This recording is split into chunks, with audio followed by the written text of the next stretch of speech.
Thanks very much for being with us.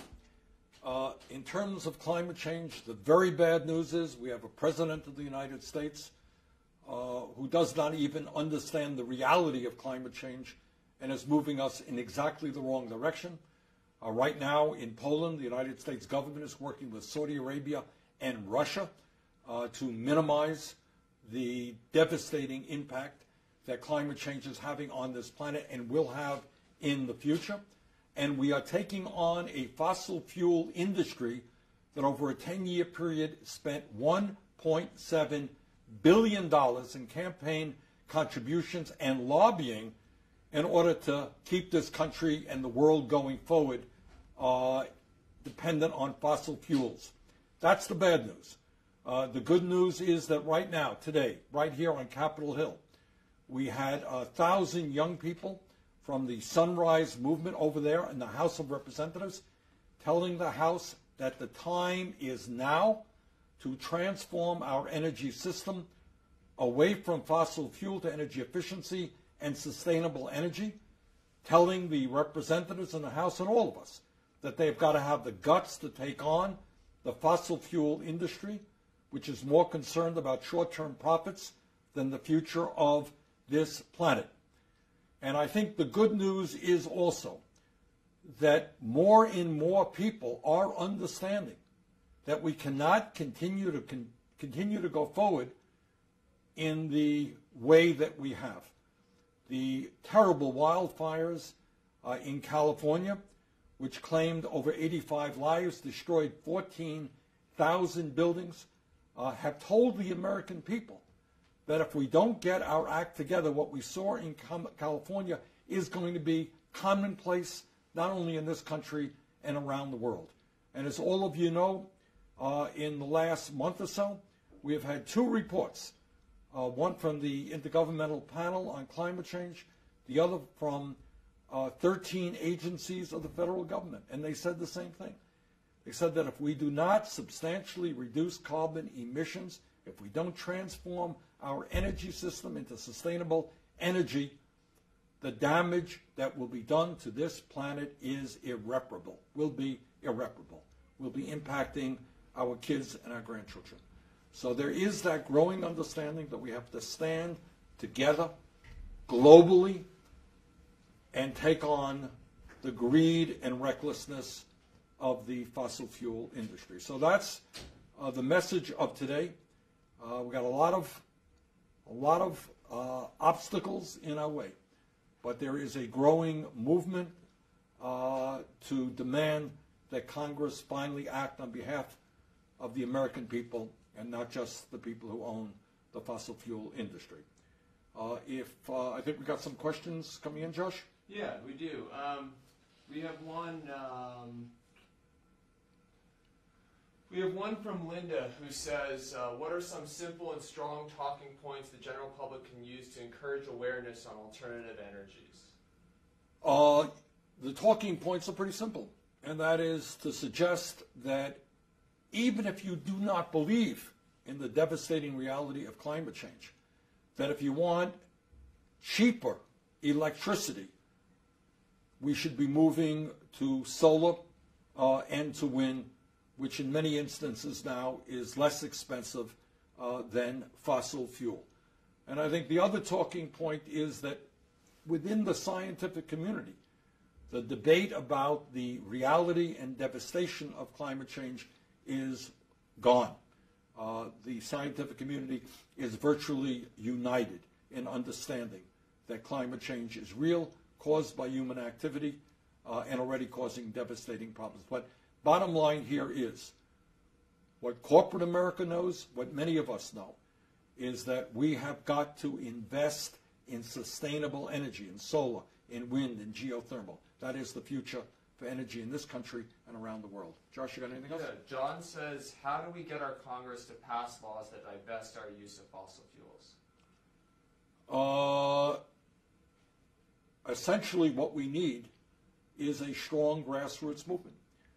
As I mentioned a moment ago, the fossil fuel industry has spent over the 10-year period $1.7 billion in campaign contributions and in lobbying. So these guys are all over the place telling Congress that they have got to maintain the status quo. And the only antidote to that, and we're seeing it today with the Sunrise Movement over there in the House, is standing up in a variety of ways, getting involved in politics, getting involved in the democratic process, protesting, and saying that the future of this country is not with coal, it is not with oil, it's not with gas, but it is with solar, it is with wind, it is with geothermal, it is with other sustainable technologies. And by the way, the momentum is with us. But these guys in the fossil fuel industry have enormous power. Senator, what kind of changes can we make to encourage the use of solar energy for people? Well, first of all, what we have got to do is have the federal government start doing away with all of the tax breaks and other benefits that the fossil fuel industry now receives, and use that money and other money to make it easier for individuals and communities to move toward solar. The truth of the matter is that if you put, in many parts of the country, if you put solar panels on your rooftop, what you will find is there is a payback period of 6 or 7 years or 8 years, and then you got free electricity. That's not a bad deal. So for a 20-year period, you can reduce your electric bills by more than 50%. That's pretty good.